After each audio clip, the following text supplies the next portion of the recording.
মুহূর্তে আমি লাইভে এসেছি আপনাদের সাথে। আপনারা সরাসরি দেখছেন আমি বঙ্গোপসাগর উপকূল থেকে লাইভ এসছি, ফিশিং করে ফিরছি। আর যারা আমার সঙ্গে এই মুহূর্তে আছেন প্রত্যেককে অনেক অনেক ধন্যবাদ। পারলে ভিডিওটিকে একটু শেয়ার করে দেবেন বন্ধুরা, কারণ সিজনের প্রথম ফিশিং আমি গিয়েছিলাম আর এই ফিশিং করে ফিরছি আমরা। আকাশের ওয়েদার মানে আবহাওয়াটা দেখুন কেমন, একটা নিম্নচাপ আবার শুরু হয়েছে আমাদের এই বঙ্গোপসাগর জুড়ে। বিভিন্ন মেঘ আসছে এবং কয়েকটা দিন পর থেকেই কিন্তু ওয়েদার আরও খারাপ হবে। আর দূরে দেখুন ট্রলার দাঁড় করানো আছে আর আমাদের নৌকো এগিয়ে চলেছে মৌসুমী দ্বীপের দিকে। সেই যে দূরে মৌসুমী দ্বীপ দেখা যাচ্ছে, আর এই যে দ্বীপটা দেখতে পাচ্ছেন বন্ধুরা, এটা যে জম্বুদ্বীপ। আমরা ঠিক এই জম্বুদ্বীপের পাশ দিয়ে যাব আর আপনাদেরকে দেখাবার চেষ্টা করব। এই মুহূর্তে আমাদের এই বঙ্গোপসাগর উপকূল কিন্তু অনেকটা নীরব, অর্থাৎ জল দেখলে আপনাদের মনে হতে পারে বন্ধুরা যে জল অনেকটা শান্ত, কিন্তু মোটের উপরে এই বঙ্গোপসাগর কিন্তু অনেকটা উতলা।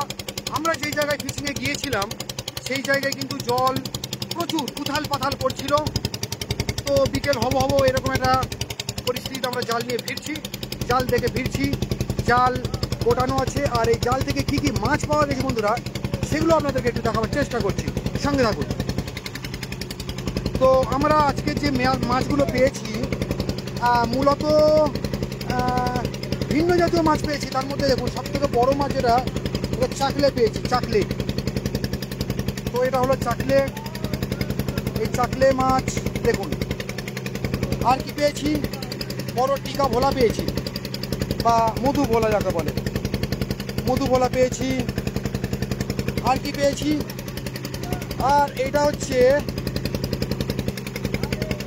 এটা যে ছেলে মাছ বলে, এই ছেলে মাছও পেয়েছি। আর কি পেয়েছি, আর দেখুন একটা ছোটো সাইজের ইলিশ মাছও পেয়েছি। দেখুন ইলিশ মাছ, আমরা ছোটো সাইজের ইলিশ মাছ পেয়েছি। আর নতুন জাতীয় মাছ বলতে তপসে মাছ পেয়েছি। দেখুন তপসে মাছ।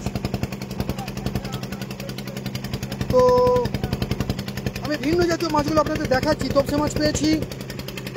আচ্ছা, আমুদি বা লটিয়া তো আছেই, আমুদি বা লটিয়া তো আছেই। আচ্ছা, তারপরে ধরুন এই যে আমুদি, একদম জীবন্ত আমুদি আছে। ট্যাংরা মাছ আছে,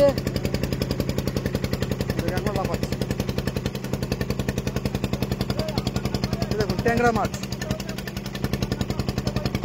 এই যে জম্বুদ্বীপ দেখা যাচ্ছে সামনে, অপূর্ব একটা পরিবেশ। দেখুন বন্ধুরা, পরিবেশটা দেখুন আপনারা, জাস্ট অসাধারণ একটা পরিবেশ। আকাশে মেঘ দেখুন কেমন। তো ওয়েদার খারাপ হবে, এই ট্যাংরা মাছ লাফাচ্ছে আমার হাতে। দেখুন বন্ধুরা, আর কি পেয়েছি, ফ্যাঁসা মাছ পেয়েছি, ফ্যাঁসা মাছ। আচ্ছা, আরও পেয়েছি যেমন লাল চিংড়ি আছে, ছোট লাল চিংড়ি।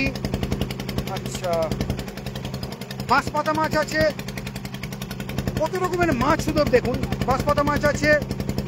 আচ্ছা, এই দেখুন তুল মাছ, এটা হচ্ছে তুল মাছ, বড় সাইজের তুল মাছ আছে।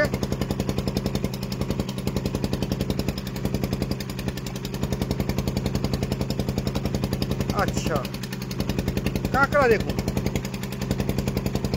কাঁকড়া আছে, তপসে মাছ আছে। তো আরো ভিন্ন জাতীয় মাছ যেমন শালফিশ।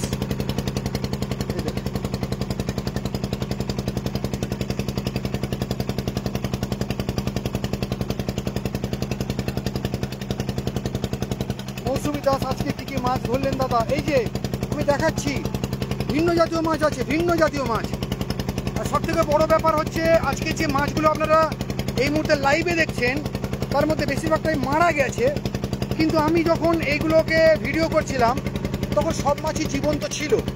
অর্থাৎ জীবন্ত অবস্থায় যখন এই মাছগুলোকে তোলা হয়েছিল সেই দৃশ্য আপনারা দেখতে পাবেন সম্পূর্ণ ভিডিওতে। ওই দেখুন দূরে জম্বুদ্বীপ। তো জম্বুদ্বীপের খুব পাশ দিয়ে আমরা চলেছি। আর ওপাশে আমাদের মৌসুমী দ্বীপ।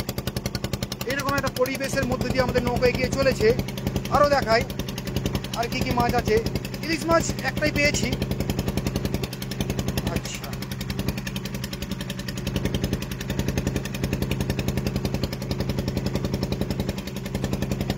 দেখুন বন্ধুরা, দেখার চেষ্টা করছি।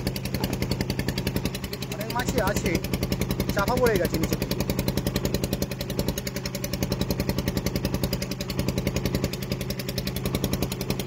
প্রচুর আমুদি মাছ পাওয়া গেছে, একদম জীবন্ত ঝকঝকে আমুদি।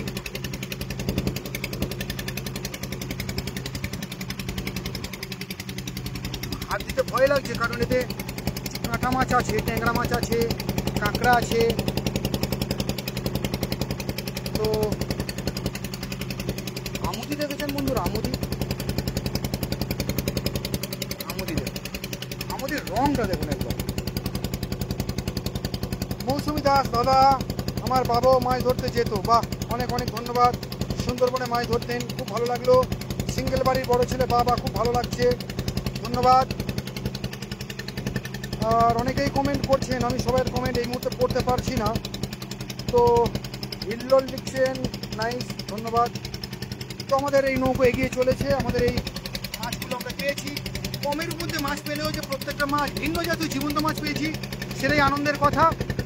আর এইরকম একটা অসাধারণ পরিবেশের মধ্য দিয়ে আমাদের নৌকো এগিয়ে চলেছে। আমি লাইভে আছি কাগজের নৌকো পেজ থেকে, আর আপনারা আমার সাথে আছেন এই মুহূর্তে। পারলে ভিডিওটিকে বন্ধুরা একটু শেয়ার করে দেবেন, কারণ এই জাতীয় দৃশ্য, লাইভ দৃশ্য আপনারা দেখছেন। এই জাতীয় লাইভ দৃশ্য আমাদের এই বঙ্গোপসাগর উপকূল থেকে সচরাচর দেখা যায় না, কারণ এই জাতীয় এই মুহূর্তটা আর কি, এই মুহূর্তটা একটা পুরো অন্য মুহূর্ত চলছে। আর এই ফাঁকেই আমরা জাল দেখতে এসেছিলাম সকালবেলা বলবো না, দুপুরের দিকে এসেছিলাম। আকাশে তখন রোদ্দুর ছিল, প্রচণ্ড গরম ছিল, কিন্তু ধীরে ধীরে নিম্নচাপ একটা প্রবেশ করছে আমাদের এই বঙ্গোপসাগর উপকূলে। আগামী 2-3 দিন পর ওয়েদার আরও খারাপ হবে।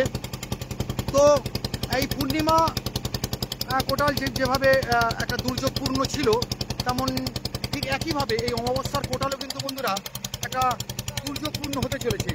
এই জম্বুদ্বীপ ছাড়িয়ে আমরা চলেছি, আর এখানে আমাদের টিম রয়েছে। তো ঠিক আছে, তো ঠিক আছে দাদা। তো এই দাদাদের উপরে ভরসা করেই কিন্তু আমার আজকে এই ফিশিংয়ে আসা, আর অপূর্ব একটা প্রাকৃতিক সৌন্দর্যের সম্মুখীন হওয়া, আর জীবন্ত মাছ দেখতে পাওয়ার সুযোগ, এটা আমি কখনোই হাতছাড়া করিনি। তো আমি দেখালাম বন্ধুরা আপনাদের, অনেকক্ষণ থেকে লাইভে দেখালাম কী কী মাছ আমরা পেয়েছি বা কী কী মাছ আমরা নিয়ে ফিরছি, সেগুলো দেখালাম। তো পুরো ভিডিও আপনারা পেয়ে যাবেন আজকে হয়তো রাত্রেবেলা, কারণ এই মাছগুলো কীভাবে ধরা হলো এবং এই জীবন্ত মাছগুলোকে কীভাবে সংগ্রহ করা হলো, সেগুলো আপনারা পুরো ভিডিওতে দেখতে পাবেন।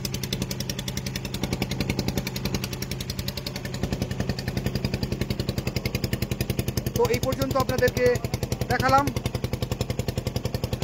দেখা হবে আমাদের পরের ভিডিওতে। ততক্ষণ সবাই ভালো থাকবেন আর দেখতে থাকবেন আমাদের এই পেজ কাগজের নৌকো।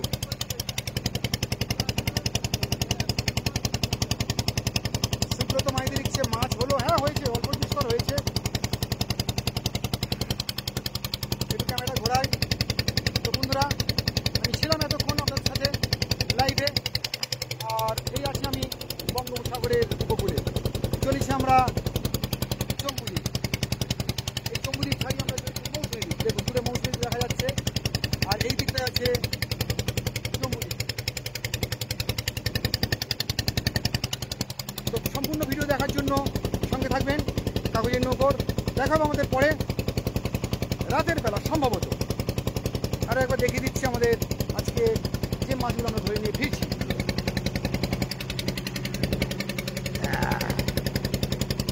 বড় চাকলে,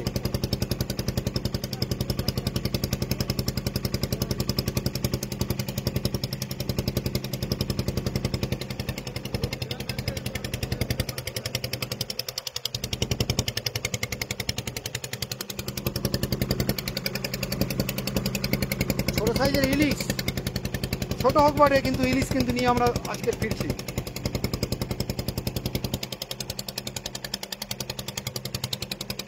তো এই পর্যন্ত বন্ধুরা রাখলাম। আমাদের পাশেই দেখা যাচ্ছে মৌসুমী দ্বীপ, দেখা হবে আমাদের অন্য ভিডিওয়, ততক্ষণ সবাই ভালো থাকবেন, টাটা।